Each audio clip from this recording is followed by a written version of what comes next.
Tao po. Tao po. Si Mare, may yata ito ah. Pare, Oy, ano? pormahan tayo. Saan ba lakad? Ito, palis pa nga ako eh. Pupunta ko ng bangko. Gold na gold tayo ah. Baka ma-hold up ka niyan.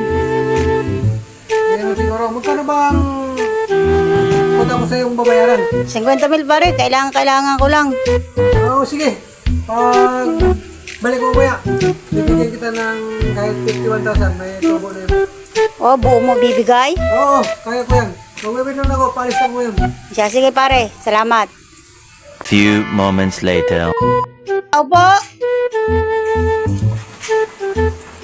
Oy, oy, ano yan, ganda mo? Oh, pare ko, ano nangyari sa'yo? Pare, Mare. Pasok, boy, boy. Ano nangyari sa'yo?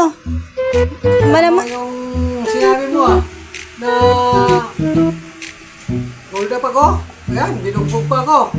Wala, mahirap kasi pag ang mga nagsusot ng ganun, ano sa mata ng mga tao. Eh, okay ka na, nagpagamot ka na. Okay na, pero masama dyan, hindi ko namukhaan yung mga taong binugbog sa akin. Mga takbo na sila.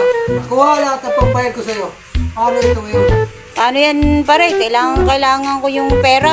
Pantuition ng anak ko po. Pantuition ng anak ko yun.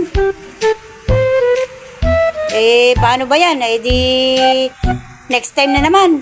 Oo, next time na naman ulit. Wala tayong magagawa kasi hindi naman natin akalain na gano'n ang mangyayari.